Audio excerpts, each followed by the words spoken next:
Hi guys, जय हिंद। चलिए आज शुरुआत करते हैं सॉल्यूशन की कैटेगरी या सॉल्यूशन का classification, that is ideal and non ideal. जो भी सॉल्यूशन है उनको दो कैटेगरी में बांटा है, आइडियल और नॉन आइडियल। लेकिन इस लेक्चर की शुरुआत के पहले 2 से 3 चीज़ें जो बहुत ज़्यादा इंपॉर्टेंट हैं उनके बारे में बात कर लें।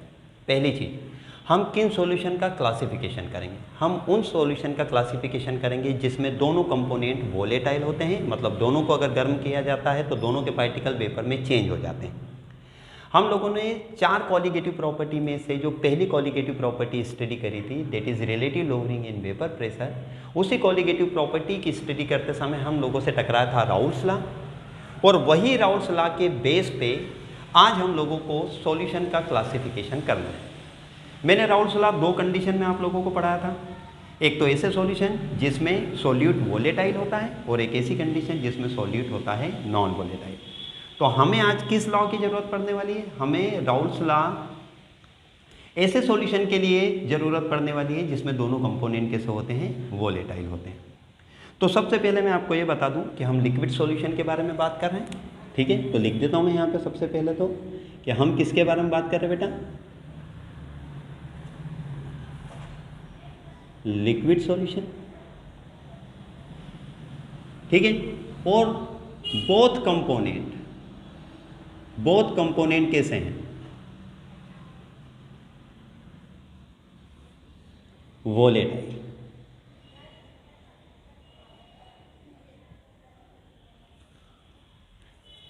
ऐसे सॉल्यूशन को हम लोगों ने क्या किया, 2 कैटेगरी में बांट दिया, एक तो आइडियल और एक नॉन आइडियल। हम शुरुआत करेंगे कि भाई आइडियल किसे कहते हैं, क्योंकि अगर आपको ये पता चल गया कि आइडियल सॉल्यूशन किसे कहते हैं तो नॉन आइडियल सॉल्यूशन तो आप आसानी से डिसाइड कर लोगे। तो हम सबसे पहले डील करेंगे आइडियल सॉल्यूशन के साथ में।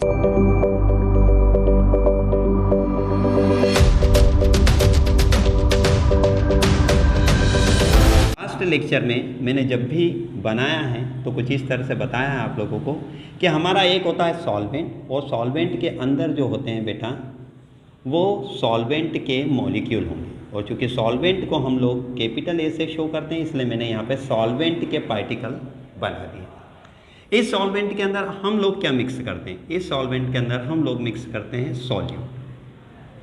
याद रखेंगे इस बात को कि दोनों ही कंपोनेंट इस बार कैसे हैं, वोलेटाइल। जैसे ही जब इन्हें मिक्स कर दिया जाता है तो बनने वाला हमारा जो सॉल्यूशन जो होता है उस सॉल्यूशन के अंदर दोनों के पार्टिकल प्रेजेंट होते हैं, सॉल्वेंट के भी और सॉल्यूट के। अब होगा क्या, वही होगा जो मंजूर खुदा होगा। देखिए, अगर ये सॉल्यूशन आइडियल है तो सबसे पहले मैं यहाँ पर लिख देता हूँ कि भाई हम बात किसके बारे में बात कर रहे हैं, हम बात कर रहे हैं बेटा आइडियल सॉल्यूशन के बारे में।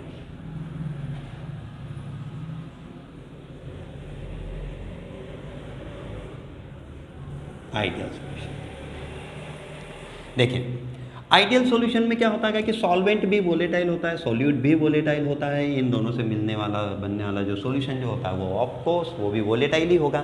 और अगर वोलेटाइल होगा तो इसकी वेपर प्रेशर होगी, और अगर इसकी वेपर प्रेशर होगी तो राउल्ट ने इस सॉल्यूशन के लिए अपना लॉ भी दिया होगा, और वो लॉ गलती से हम लोगों ने पढ़ लिया था। वो लॉ हम लोगों ने क्या पढ़ा था, हम लोगों ने पढ़ा था कि जब इसको अकेले को गर्म करते हैं तो इसका वेपर प्रेशर जो है P0A होता है, इसको अकेले को गर्म करते हैं तो जब इसकी वेपर का प्रेशर P0B होता है, ठीक है, जो भी होता है।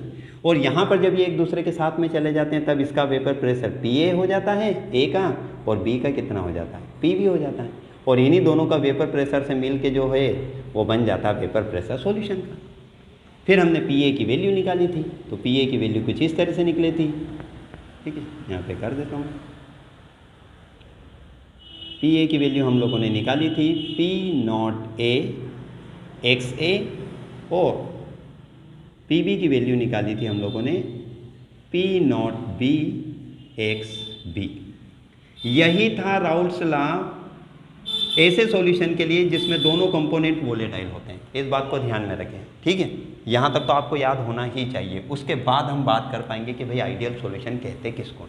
तो सुनिए ध्यान से, आइडियल सॉल्यूशन की पहली डेफिनेशन कि आइडियल सॉल्यूशन ऐसे सॉल्यूशन होते हैं जो राउल्स लॉ को फॉलो करते हैं। मतलब इन सॉल्यूशन को बनाने के बाद इन सॉल्यूशन के अंदर किसी भी कंपोनेंट का जो वेपर प्रेशर होता है उस कंपोनेंट के प्योर कंडीशन में वेपर प्रेशर और मोल फ्रैक्शन के प्रोडक्ट के बराबर होता है। समझ में आ रही बात? हमने क्या बात करी, फिर से एक बार सुन लीजिए ध्यान से। आइडियल सॉल्यूशन ऐसे सॉल्यूशन होते हैं जिन सॉल्यूशन को बनाने के बाद सॉल्यूशन के अंदर किसी भी कंपोनेंट का वेपर प्रेशर जो होता है वो उस कंपोनेंट के प्योर कंडीशन के वेपर प्रेशर और मोल फ्रैक्शन के प्रोडक्ट के बराबर होता है। यह है राउल्स लॉ। और अगर इसको कोई सॉल्यूशन फॉलो करता है तो वो सॉल्यूशन क्या कहलाएगा, आइडियल सॉल्यूशन। मतलब आइडियल सॉल्यूशन के लिए पहली कंडीशन क्या है, पहली कंडीशन ये है कि उन्हें राउल्स लॉ फॉलो करना चाहिए। पर राउल्स लॉ फॉलो तो करना चाहिए पर हर कॉन्सेंट्रेशन पे और हर टेम्परेचर पे। कैसे देखें, मान लीजिए कि अभी ऑब्वियसली सॉल्वेंट है तो सॉल्वेंट ज़्यादा क्वांटिटी में होगा, सॉल्यूट कम क्वांटिटी में होगा। लेकिन यदि अगर हम इनकी क्वांटिटी को चेंज भी कर दें, चाहे सॉल्यूट कितना भी कम कर दे, सॉल्वेंट बढ़ा दे, सॉल्वेंट कम कर दे, सॉल्यूट बढ़ा दे, कितनी भी एक दूसरे के साथ में कॉन्सेंट्रेशन क्वांटिटी कैसी भी बदलते जाए, लेकिन ये हर कंडीशन में हर क्वांटिटी में राउल्स लॉ को फॉलो करेंगे। मतलब हर कॉन्सेंट्रेशन पे राउल्स लॉ को फॉलो करेंगे। टेम्परेचर के बारे में बात करें तो टेम्परेचर कितना भी कर दे, हम इसका टेम्परेचर बढ़ा दे या टेम्परेचर घटा दे, तब भी ये राउल्स लॉ फॉलो करेंगे। मतलब कसम खा के रखेंगे कि चाहे कॉन्सेंट्रेशन कुछ भी हो जाए, टेम्परेचर कुछ भी हो जाए, हम राउल्स लॉ फॉलो करेंगे, मतलब करेंगे। ठीक है। So the definition, ideal solution are the solution which obey Raoult's law at entire range of concentration and temperature. किताबों के अंदर लिखी हुई है डेफिनेशन, आप लोग उसको देख लेना। मेरा काम है आप लोगों को समझाना जो मैं यहाँ पर कर रहा हूँ। पहली कंडीशन आइडियल सॉल्यूशन की हो गई। दूसरी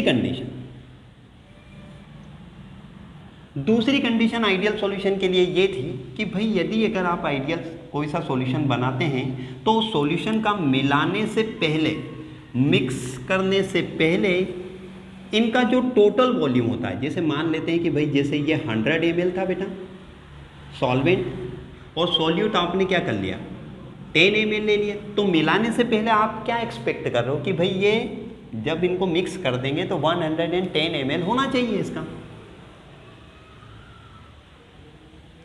यही एक्सपेक्ट कर रहे हैं ना अपन वॉल्यूम के बारे में अगर अपन बात करें तो यहाँ से हम लोगों को इस बात को ध्यान में देखना है कि आइडियल सॉल्यूशन ऐसे सॉल्यूशन होते हैं जिनका मिलाने से पहले वॉल्यूम मिलाने के बाद वाले वॉल्यूम के बराबर होता है। मिलाने से पहले टोटल वॉल्यूम, तो मिलाने से पहले टोटल वॉल्यूम कितना हो गया इसका 110।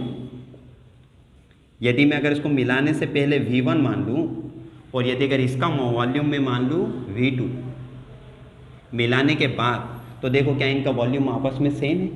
मतलब वॉल्यूम में चेंज कुछ निकलेगा क्या, V2 minus V1 is equal to delta V। कब, जब आपने मिक्स करा तो कैसा आया 0। मतलब आइडियल सॉल्यूशन ऐसे सॉल्यूशन होते हैं बेटा जिसमें जब दोनों कंपोनेंट को मिलाया जाता है तो मिलाने के पहले उनका टोटल वॉल्यूम मिलने के बाद बनने वाले सॉल्यूशन के टोटल वॉल्यूम के बराबर होता है। किसी भी तरह का वॉल्यूम में चेंज नहीं होता है। Delta V mixing 0। ठीक है, change in volume after mixing will be 0। यहाँ तक बात समझ में आती है। ये है दूसरी कंडीशन। अब हम बात करेंगे तीसरी कंडीशन के बारे में कि जब इन आइडियल सॉल्यूशन को ध्यान से देखा गया तो ये पता चला कि इन आइडियल सॉल्यूशन में जनरली क्या होता है कि सॉल्यूशन को जब हम मिक्स करते हैं बेटा, एक कंपोनेंट के साथ जब दूसरा कंपोनेंट रिएक्ट करता है तो या तो एनर्जी निकलती है या फिर एनर्जी एब्जॉर्ब होती है। हम लोगों ने 9th-10th से पढ़ रहे हैं, या तो एक्सोथर्मिक रिएक्शन होती है या एंडोथर्मिक रिएक्शन होती है। आइडियल सॉल्यूशन के बनते समय ना तो एनर्जी किसी भी फॉर्म में लिबरेट होती है, ना तो इवॉल्व होती है और ना ही एब्जॉर्ब होती है। इसका मतलब है कि मिलाने से पहले टोटल एनर्जी, और एनर्जी को किसके फॉर्म में रिप्रेजेंट करते हैं, एंथैल्पी के फॉर्म में। तो मान लेता हूँ कि भाई मैं मिलाने के पहले इनकी एनर्जी कितनी है H1, और मिलाने के बाद इनकी एनर्जी या एंथैल्पी कितनी हो गई H2। तो ये आपस में कैसी हो जाती है, बराबर हो जाती है। मतलब आइडियल सॉल्यूशन के बनते समय ना तो हीट इवॉल्व होती है ना ही एब्सॉर्ब होती है। इस कारण से एंथैल्पी के अंदर होने वाला चेंज मतलब H2 minus H1 is equal to delta H after mixing, ये भी कैसा होता है, ज़ीरो होता है। This is the most important third condition for ideal solution. Last but not the least, according to book, fourth number की condition के बारे में बात करें तो देखिए भाई, फोर्थ कंडीशन तो बच्चों वाली कंडीशन है, ठीक है। जैसे सपोज कर लेते हैं कि दो लोगों के ग्रुप हैं, आप लोगों के भी ग्रुप तो होंगे ही होंगे। एक फ्रेंड्स का ग्रुप ये है, दूसरे फ्रेंड्स का ग्रुप ये है। किसी कंडीशन के कारण, किसी फंक्शन के कारण, गैदरिंग के कारण दोनों ग्रुप जो है एक ही जगह पर आकर प्रेजेंट होते हैं। तो यहाँ पर क्या होगा, दो नए ग्रुप के बीच में भी तो क्या होगा, कम्युनिकेशन होगा, रिलेशन बनेंगे, ठीक है। तो हमको उन रिलेशन को देखना है कि ए के बीच में लगने वाला जो फोर्स जो है, इसको अपन ऐसा बोल देते एफ ए, और बीबी के बीच में लगने वाला फोर्स, और जब ये दोनों साथ में आ जाते हैं तो ए और बी के बीच में लगने वाला फोर्स, इन फोर्स का आपस में क्या रिलेशन है। तो आइडियल सॉल्यूशन के लिए ये पता चला कि जो ए के बीच में लगने वाला फोर्स की वैल्यू है वो बीबी के बीच में लगने वाले फोर्स की वैल्यू के कैसी होती है, बराबर होती है। और यही नहीं, जब ये लोग साथ में होते हैं तो इन दोनों के बीच में लगने वाले फोर्स की वैल्यू भी कैसी हो जाती है, समान हो जाती है। मतलब कि किसी का भी किसी के साथ कोई स्पेशल ज़्यादा अट्रैक्टिव फोर्स या रिपल्सिव फोर्स नहीं होता है। जितने भी फोर्स होते हैं वो सभी में कैसे एक समान काम करते हैं। तो फोर्थ कंडीशन क्या हो गई, ए के बीच में लगने वाला फोर्स एंड बी के बीच में लगने वाला फोर्स बराबर होता है ए और बी के बीच में लगने वाले फोर्स के। क्या मेरी बात यहाँ तक समझ में आती है? ये चार कंडीशन आइडियल सॉल्यूशन की होती है। जो ये चारों कंडीशन को फॉलो करता है, मतलब जो भी सॉल्यूशन इन चारों कंडीशन को फॉलो करता है, ऐसे सॉल्यूशन को हम आइडियल सॉल्यूशन बोल देते हैं। और जो सॉल्यूशन इन चारों कंडीशन को फॉलो नहीं करता उसे हम क्या बोल देते हैं, नॉन आइडियल सॉल्यूशन। अब आइडियल सॉल्यूशन के लिए हमारे राउल्ट भाई साहब ने एक ग्राफ बनाया था, ठीक है। तो वो ग्राफ भी आप लोगों को ध्यान में होना चाहिए कि वो जो ग्राफ था वो ग्राफ कुछ इस तरह से था, ठीक है। ग्राफ में एक लाइन जो थी वो इस तरह से बड़ी थी, एक लाइन जो थी वो छोटी थी, सॉल्यूट की थी, सॉल्वेंट की थी, ठीक है। और एक रिजल्टेंट लाइन थी जो किसकी थी, सॉल्यूशन के लिए थी। और सॉल्यूशन बोले तो कौन, पीएस इज इक्वल टू क्या था बेटा, पीए प्लस पीबी, ठीक है। यहाँ पर किसको लिया था हम लोगों ने, पीए को लिया था, ठीक है। यहाँ पर हमने किसको लिया था, पी नॉट बी को लिया था, ठीक है। यहाँ पे एक से इधर जाते हैं तो एक से इधर आके क्या हो जाता है, 1 हो जाता है। एक से यहाँ पर कितना था, 0। और वैसे ही एक्स बी यहाँ पर कितना था, 0, इधर आता है तो एक्स बी की वैल्यू कितनी हो जाती है, 1 हो जाती है। तो ये है ग्राफ आइडियल सॉल्यूशन के लिए। ये चार condition along with this graph represent the ideal solution, ठीक है। अब यदि अगर आप लोगों को आइडियल सॉल्यूशन समझ में आ गया है तो एक छोटी सी बात और समझ के देखिए। यदि मैं इसे गर्म करता हूँ, इसे गर्म करता हूँ और इसे गर्म करता हूँ तो सभी के बीच में फोर्स तो बराबर है।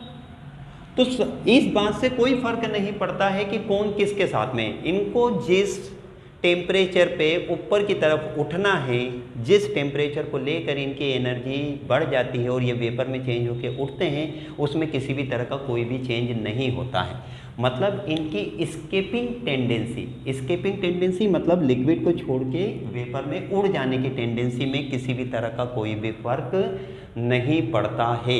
आइडियल सॉल्यूशन बनने के बाद जो इनकी कंडीशन, जो टेंडेंसी यहाँ पर थी वही की वही टेंडेंसी यहाँ पर भी रहेगी। इस बात का विशेष ध्यान रखना है। अब हम बात कर लेते हैं नॉन आइडियल सॉल्यूशन की। तो देखिए, इसी को हम नॉन आइडियल सॉल्यूशन में कन्वर्ट कर देते हैं। नॉन आइडियल सॉल्यूशन वो सॉल्यूशन होंगे, तो सबसे पहले ये आइडियल था बेटा, जब तक आप इसको उतारिए एक बार, ठीक है। फिर अपन शुरुआत करते हैं नॉन आइडियल सॉल्यूशन की। उतार लिया। देखिए अब बात शुरू हो गई नॉन आइडियल सॉल्यूशन की। नॉन आइडियल सॉल्यूशन वो सॉल्यूशन होते हैं जो कि पहली चीज राउल्स लॉ को फॉलो नहीं करते हैं। अगर राउल्स लॉ को फॉलो नहीं करेंगे तो इनके लिए पी ए बराबर होगा क्या? नहीं होगा। पी वी बराबर होगा क्या? नहीं होगा। इनके लिए V2 minus V1 is equal to delta V mixing zero के बराबर होगा? नहीं होगा। H2 माइनस H1 डेल्टा एक मिक्सिंग जीरो के बराबर होगा? नहीं होगा। ए और बी के बीच में लगने वाला फोर्स ए बी के बीच में लगने वाला फोर्स के बराबर होगा? नहीं होगा। ये हो गए नॉन आइडियल सॉल्यूशन। अगर आपसे कोई पूछता है कि what is non ideal solution, तो अगर आपको आइडियल सॉल्यूशन पता है तो नॉन आइडियल सॉल्यूशन में तो क्या करना है? अपोजिट ही तो बोलना है बेटा, ठीक है। नॉन आइडियल सॉल्यूशन ऐसे सॉल्यूशन होते हैं जो कि टेम्परेचर और कॉन्सेंट्रेशन की सारी रेंज पे राउल्स लॉ को फॉलो नहीं करते हैं, जिनके बनते समय वॉल्यूम के अंदर चेंज होता है, जीरो कभी नहीं होगा, कुछ ना कुछ तो चेंज होगा। एनर्जी भी या तो उनके अंदर निकलेगी या फिर एब्जॉर्ब कर देंगे, और ए और बी इंटरेक्शन भी बराबर नहीं। अब यहाँ पर समस्या हो गई भी, याद रखें नॉन आइडियल सॉल्यूशन के लिए ग्राफ नहीं है, आइडियल सॉल्यूशन के लिए ग्राफ है, और नॉन आइडियल सॉल्यूशन के जो दो टाइप अब जो निकल के आएंगे उनके लिए ग्राफ है। अब समस्या क्या होगी देखिए, इनका ये कहना था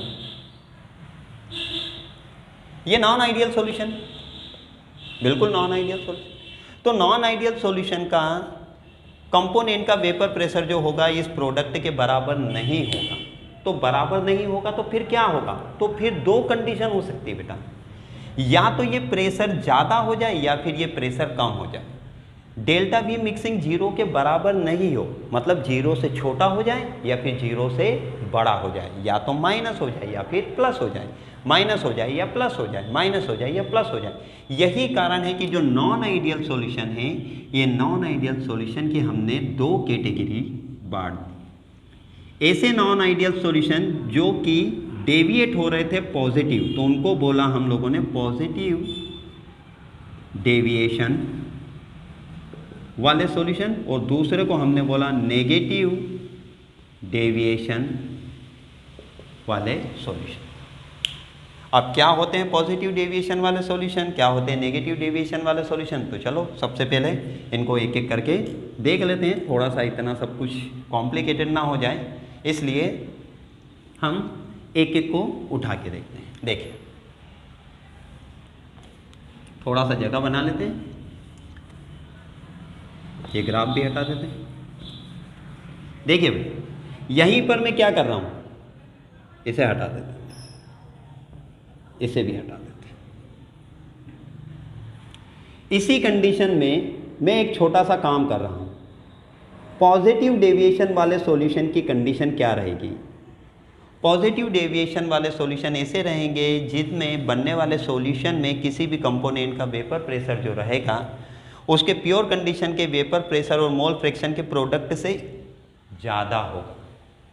मतलब ये सॉल्यूशन का वेपर प्रेशर राउल्ट ने जितना वेपर प्रेशर बताया है, राउल्ट के फार्मूले से जितना वेपर प्रेशर निकलना चाहिए उससे इनका वेपर प्रेशर कैसा हो जाता है? ज़्यादा हो जाता है। बात समझ में आ रही है? ऐसे सॉल्यूशन को हम क्या बोलते हैं? चलिए पूरा लिख देता हूँ। पॉजिटिव डेविएशन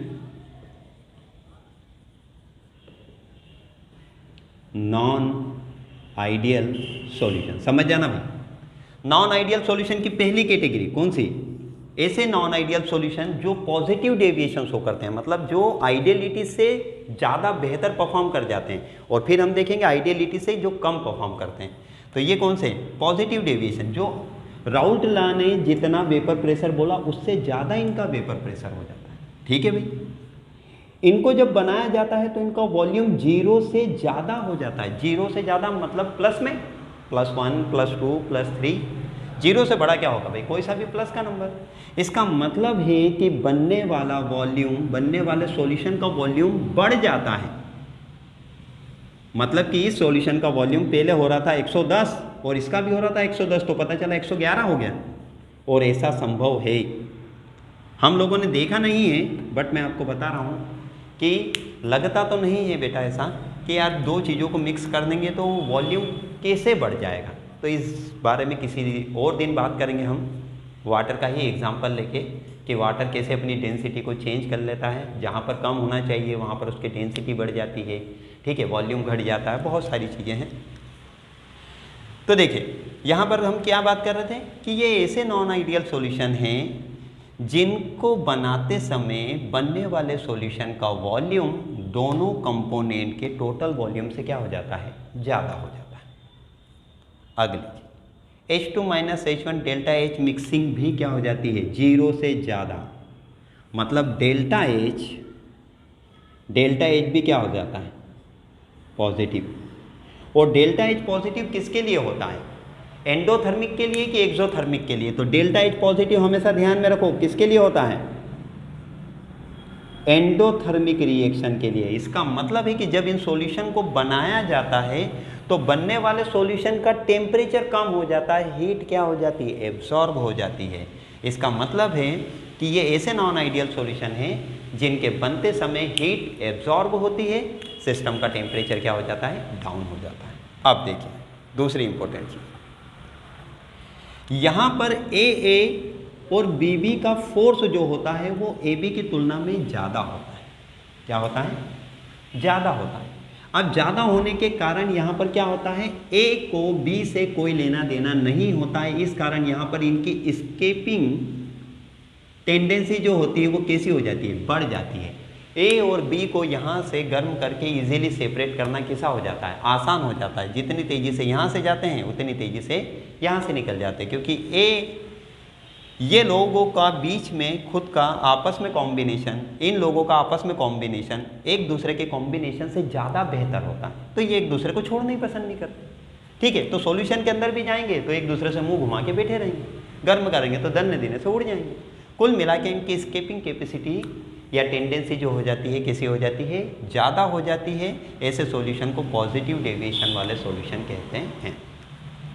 इनके ग्राफ के बारे में बात करें तो जब हम लोगों ने आइडियल सॉल्यूशन के लिए जो ग्राफ प्लॉट किया था, एक बड़ी लाइन एक छोटी लाइन,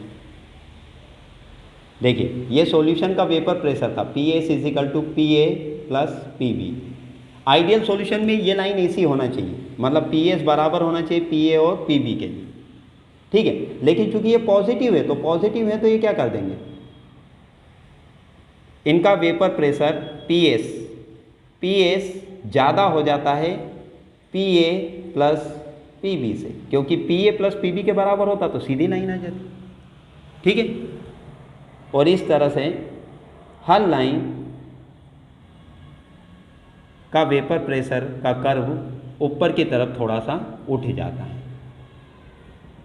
और इस तरह से ये ग्राफ मिल जाता है हम लोगों को। ऐसे नॉन आइडियल सॉल्यूशन जो कि कैसा डेविएशन रिप्रेजेंट करते हैं, पॉजिटिव डेविएशन रिप्रेजेंट करते हैं। यदि बात हम लोग करें नेगेटिव डेविएशन की, तो देखिए नेगेटिव डेविएशन में क्या हो जाएगा, पॉजिटिव की जगह अब हम क्या कर लेते हैं, नेगेटिव डेविएशन में क्या करना है, जो हम लोगों ने पॉजिटिव डेविएशन में किया था उसी का ठीक उल्टा करना है। पॉजिटिव डेविएशन में वेपर प्रेशर बढ़ जाता था, नेगेटिव डेविएशन में क्या हो जाएगा, कम हो जाएगा। तो ठीक है, सिर्फ सिंबल ही तो बदलना है बेटा, सिर्फ सिंबल ही तो बदलना है भाई, इसके अलावा करना क्या है हम लोगों को, सिंबल बदलना है। और सिंपल सी बात है कि ग्राफ, जहां पर ग्राफ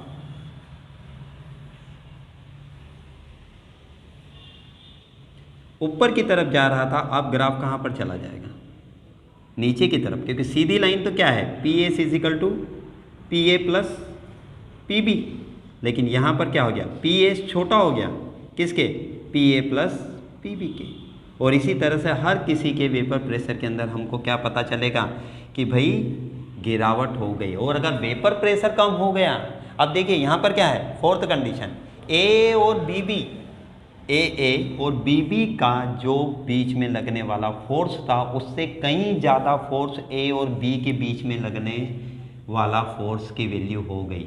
अब इस चक्कर में क्या होगा कि आप इसको गर्म करोगे तो A B को नहीं छोड़ पाएगा, B A को नहीं छोड़ पाएगा, क्योंकि अब ये भारी हो जाएंगे, और भारी हो जाएंगे तो ये वेपर में बदल नहीं पाएंगे, मतलब इनकी एस्केपिंग टेंडेंसी कैसी हो जाएगी, कम हो जाएगी। और यही कारण है कि इनका वेपर प्रेशर क्या हो जाता है, कम हो जाता है, ठीक है, नेगेटिव डेविएशन रिप्रेजेंट करने वाले सॉल्यूशन। तो होप सो कि आज आप लोगों को इतनी सी चीज़ समझ में आ गई हो, सॉल्यूशन के बेसिक टाइप और उन टाइप के पीछे के रीज़न। रही बात इन सभी प्रकार के सॉल्यूशन के एग्जाम्पल के बारे में, तो देखो बेटा एग्जाम्पल वगैरह ये संभवतः अगर संभावना हुई तो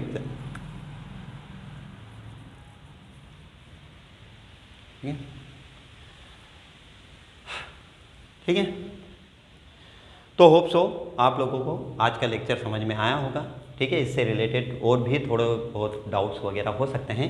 मैंने यहाँ पर एग्जांपल मेंशन नहीं किए बेटा, क्योंकि मैं इस चीज़ को कॉम्प्लिकेटेड नहीं बनाना चाहता था। ऐसे भी एग्जांपल समझाने के नहीं होते हैं, वो आपको बुक के अंदर देख के याद करना पड़ेंगे।